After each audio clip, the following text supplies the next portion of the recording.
Hey, it's Mike. Thanks for tuning back in. It's Sunday, Card Show Sunday here in Portland, Maine.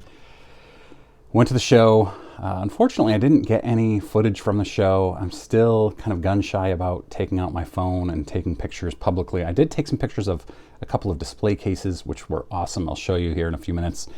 First of all, I went with Oliver, as I always do, and Oliver actually bought cards. Just the second time I think he's ever bought cards at one of these shows, and he's gone to dozens of them. So it was an exciting moment, and you can see here how excited I was, and he was laughing at how stupid I am, basically. And he's a big 80s basketball collector, so he bought a bunch of 1980 Topps basketball because he's collecting that set. He's just completed the 81 set, so cool stuff. This show, I think I crossed a threshold between January and now where I've added about 1,000 subscribers in those last couple of months. And I used to go to these shows anonymously and think, I wonder if today's the day people might recognize me. Today was that day. I had 3 people. Steve was the first one who came up to me. And then Mike, longtime subscriber, commenter, had a great conversation with Mike. And then Bill, whose son I mentioned at the last card show video in January. His son recognized me from YouTube, which was awesome. And I mentioned how I had talked to him briefly, and Bill came up to me and talked to me about that and about how he's getting his sons into cards. So really cool. Steve, Bill, Mike, thank you for saying hey. Appreciate it. It's awesome. And then the guys who run the show recognized me and thanked me for kind of promoting the hobby in Portland, Maine, which is neat. So great experience. There was more vintage at the show. By the way, the show was packed. I don't know if I already mentioned that. There were a lot of people there. It was good to see after seeing a couple of shows that were slower in the fall or winter, early winter, I guess. There were a lot of people there and things seemed to be moving. But I did talk to dealers. Seems like dollar boxes, bargain boxes are selling a lot better now than they were last year. And the big dollar items are selling slower. But dealers are adjusting and bringing less of the ultra-modern guys that people haven't heard of, more of the superstars and the bargain-priced items. So cool to see. Love to see smart dealers making smart decisions like that for themselves. So I bought some vintage today, some really, really good vintage tables. There were 2 of them that were just 100% vintage, really good vintage cards at some of these tables. First card I bought was a 1961 Topps Willie Mays. I kind of regret selling my 59 Mays last year. I bought it, got it graded, and then sold it for 5x what I paid for it. I wish I had hung on to it. This one's obviously very off-center. It was priced very well. I paid right around, maybe a little under what comps are on eBay for off-center. Actually, a little less, because this I got comped at poor grade raw, and this is better than that. This is just off-center, so I was really pleased with that. And I did not have the Johnny Bench rookie, so this is my new Hall of Fame rookie.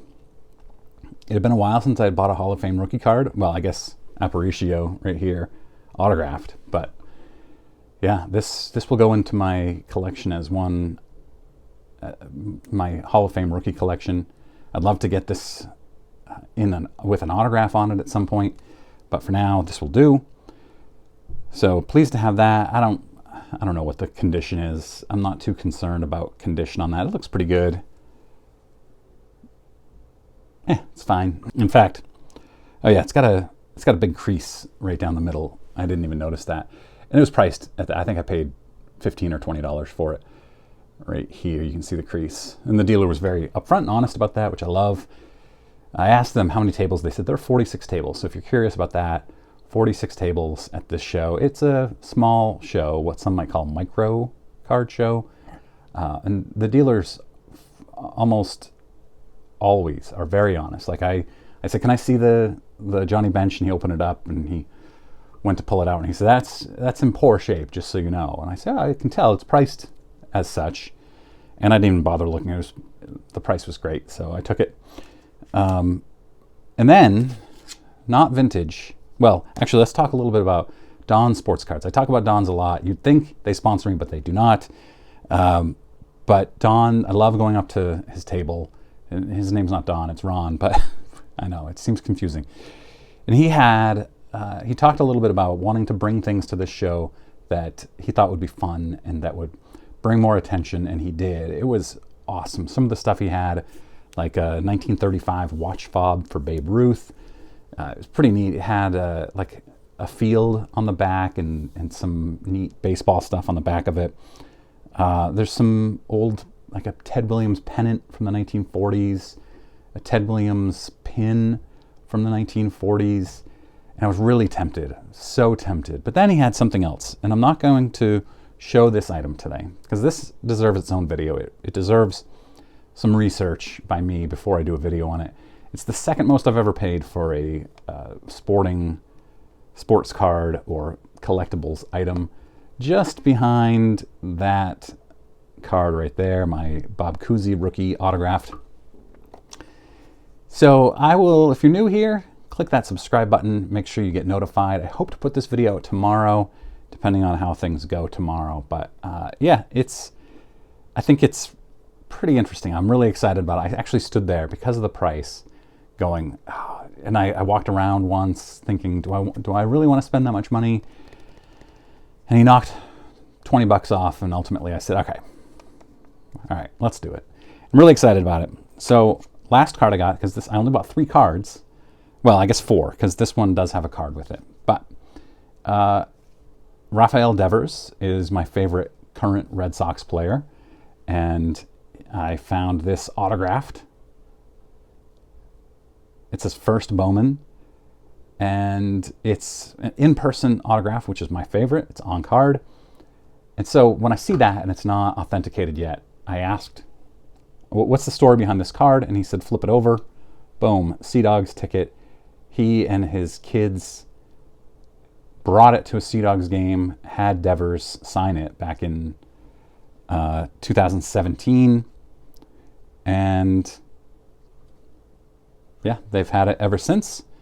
And I asked him if he would knock a little bit of money off that, and he said, nope, that's going to sell way too fast. And I said, you're right. So I paid full price, totally understand. Right after doing a Bench Clear Media video, Hobby Think Tank, on how to negotiate. But in that I did say sometimes you got to pay full sticker price when you know it's going to move fast.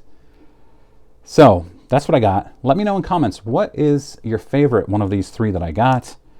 I put up some pictures of some vintage cards. Is there anything in there that you saw that interested you?